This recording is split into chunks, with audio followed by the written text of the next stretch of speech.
Pada video kali ini kami akan membahas mengenai analisis kasus perusahaan PT Alpen Food Industry atau yang biasa kita kenal dengan perusahaan Ice Es Krim. PT Alpen Food Industry merupakan perusahaan yang memasarkan produk es krim bermerek Ice di Indonesia.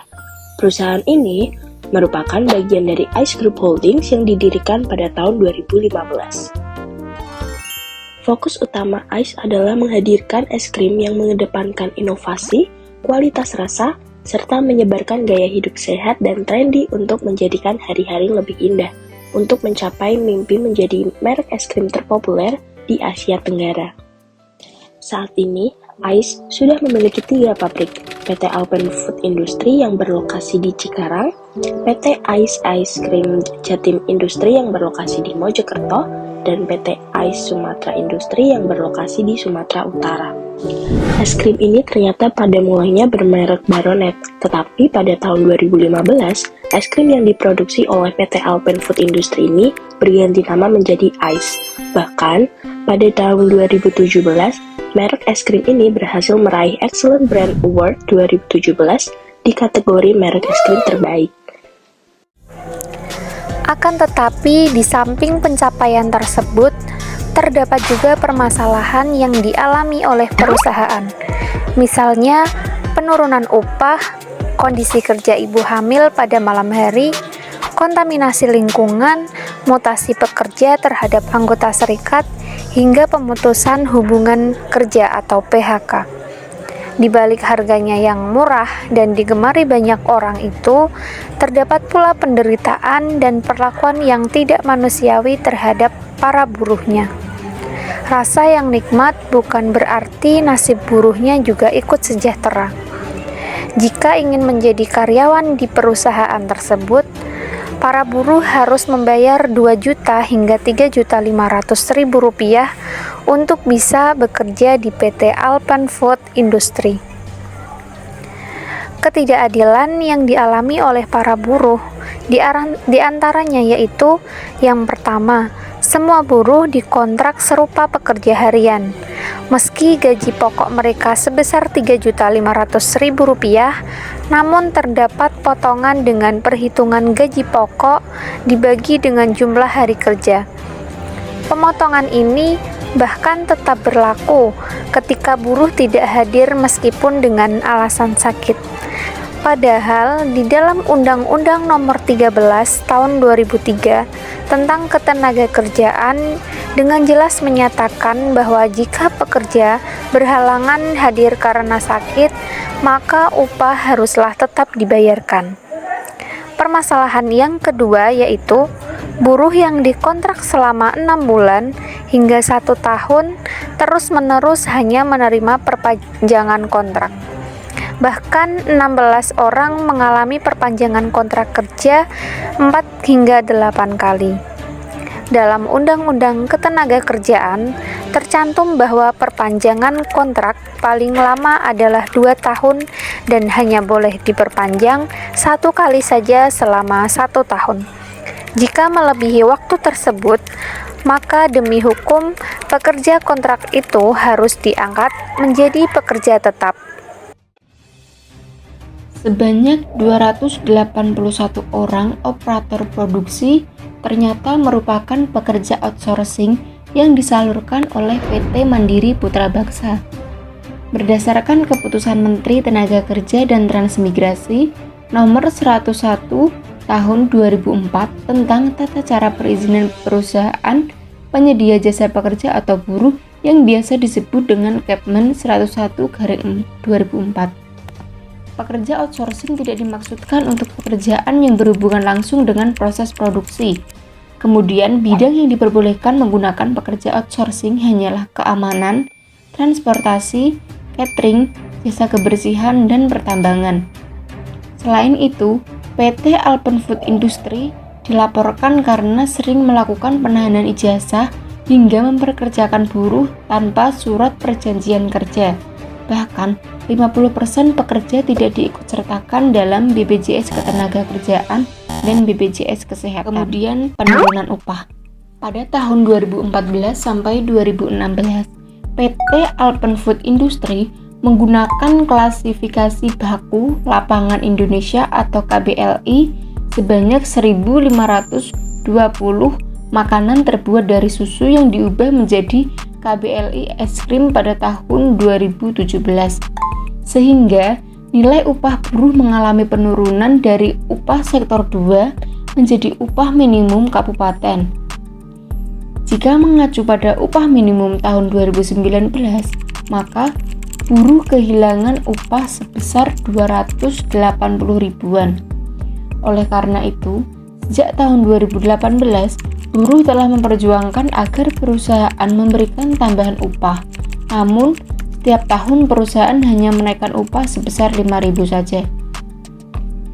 Pada tahun 2019, upah yang berlaku di PT Alpen Food Industry adalah sebesar UMK dan ditambah 10.000.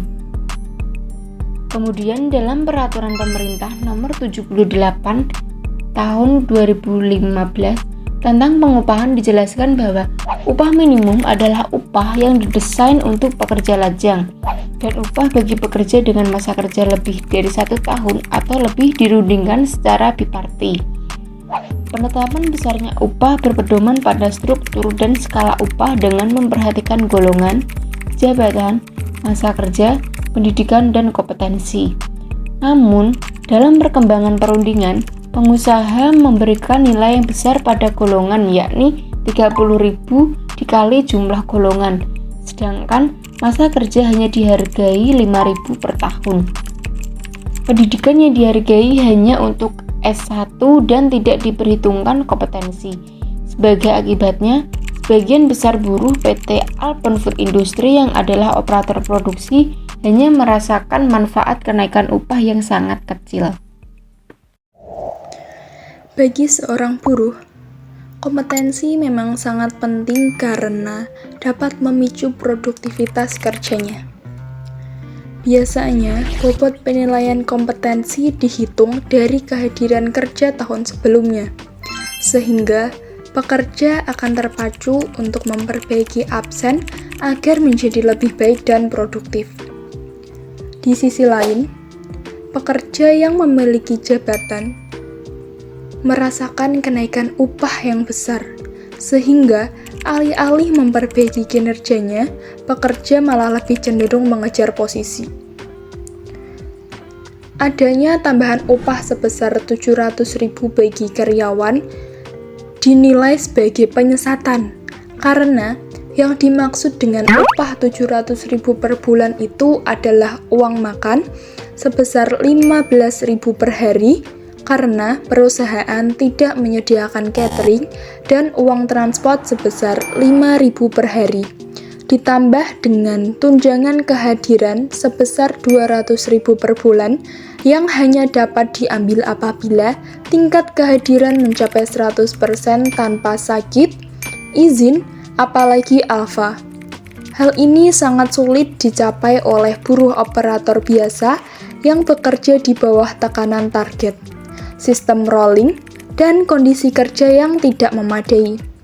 Yang paling mungkin mendapatkan tunjangan kehadiran adalah para atasan yang lebih bisa menjaga kesehatan dan kehadirannya. Keputusan yang harus diambil manajemen. Di dalam persaingan dunia usaha yang semakin ketat, etika bisnis merupakan sebuah harga yang tidak dapat ditawar lagi. Dalam zaman keterbukaan dan luasnya informasi saat ini, baik buruknya sebuah dunia usaha dapat tersebar dengan cepat dan luas. Dengan demikian, seorang manajer harus memiliki etika bisnis yang baik agar dapat memposisikan karyawan, konsumen, pemasok, pemodal, dan masyarakat umum secara etis dan jujur. Hal itu merupakan satu-satunya cara supaya dapat bertahan dalam dunia bisnis saat ini. Apabila seorang manajer tidak memiliki etika bisnis yang baik, hal ini akan mempengaruhi kinerjanya yang berdampak pada kurangnya kepercayaan buruh terhadap perusahaan, yang akibatnya banyak buruh yang mengundurkan diri karena upah yang diberikan tidak sebanding dengan kinerjanya. Para buruh tidak hanya memiliki kemampuan yang dibutuhkan, tetapi mereka juga harus memiliki kebebasan, motivasi, dan inisiatif untuk menggunakan kemampuan yang dimiliki secara efektif. Ketika manajemen perusahaan tidak bisa memperlakukan buruh sebagaimana mestinya, maka bisa dikatakan seorang manajer gagal dalam tugasnya. Seorang manajer harus bertanggung jawab terhadap operasional perusahaan, termasuk karyawannya. Pertanggungjawaban merupakan hal paling penting yang harus dimiliki oleh seorang manajer. Penurunan gaji buruh bisa jadi berawal dari kinerja yang tidak maksimal, sehingga output atau produk yang dihasilkan perusahaan tidak sesuai target. Penurunan hasil produksi akhirnya akan berimbas pula bagi keuntungan atau laba yang akan diperoleh perusahaan. Oleh karena itu, perusahaan bisa saja menurunkan upah buruh sesuai dengan pendapatan laba perusahaan. Di sisi lain, bisa saja penurunan gaji tidak dipengaruhi oleh kinerja buruh dan output perusahaan, melainkan bersumber dari internal perusahaan sendiri. Apabila kinerja dan output terlihat baik-baik saja, namun upah buruh tidak sesuai, maka hal tersebut patut menjadi sorotan. Bisa jadi ada beberapa hal yang menyimpang. Seharusnya seorang manajer harus teliti dalam menggerakkan bawahannya, terutama pada bagian yang menyalurkan upah buruh. Karena bisa jadi antara laporan keuangan untuk upah tidak sesuai dengan upah yang diberikan.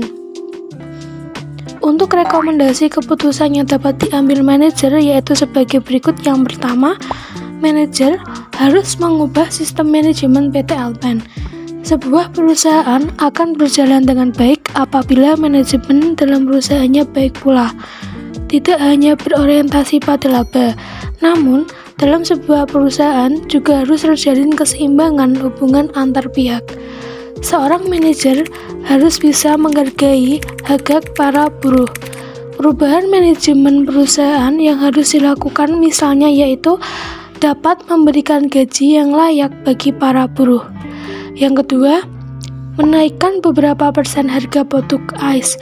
Seperti yang telah kita ketahui bahwa harga produk ICE tergolong sangat murah. Jika diperhitungkan dengan harga yang murah tersebut, maka kemungkinan besar pendapatan yang diterima perusahaan tidak akan mencapai target yang diinginkan. Sehingga keputusan yang dapat diambil manajer yaitu dengan menaikkan harga produk ICE. Dengan harga yang lebih tinggi dari harga sebelumnya, maka hal tersebut akan meningkatkan keuntungan perusahaan. Dengan kenaikan laba tersebut, otomatis upah akan diterima juga akan lebih tinggi dari upah sebelumnya. Untuk kesimpulannya, PT Alpen Food Industry melakukan eksploitasi buruh demi menekan biaya produksi. Mereka mengklaim bahwa es krim merek mereka adalah yang termurah karena menggunakan alat produksi yang canggih. Padahal nyatanya, di balik itu, ada buruh yang harus menjaga mesin selama 24 jam. Hal ini dilakukan karena es krim ice merupakan pendatang baru di Indonesia, sehingga harus banyak bersaing dengan es krim merek lain yang sudah lama ada. PT Alpen Food Industry berambisi mendapat banyak keuntungan dengan tetap memberikan harga yang termurah, tetapi lalai terhadap hak para buruhnya. Hal ini sebagai bukti bahwa manusia memiliki sifat dasar materialis dalam memenuhi kebutuhan hidupnya. Mereka seolah terus merasa kurang. Eksploitasi buruh pabrik ini juga memberi gambaran bahwa praktik eksploitasi kaum borjuis terhadap kaum proletar masih berlanjut hingga sekarang. Para buruh tidak memiliki pilihan lain selain tetap bekerja di pabrik, karena mereka hanya memiliki badan dan kekuatan untuk dijual. Meskipun banyak yang melakukan unjuk rasa, tetapi masih ada buruh yang tetap bertahan di pabrik tersebut dengan segala bentuk perampasan hak yang ada. Ditambah, masa pandemi yang membuat kesulitan untuk mencari pekerjaan lain. Jika hal eksploitasi ini terus berlanjut, akan mengakibatkan ketimpangan terus-menerus dan kaum proletar tidak akan bisa keluar dari kemiskinan dan penindasan yang ada.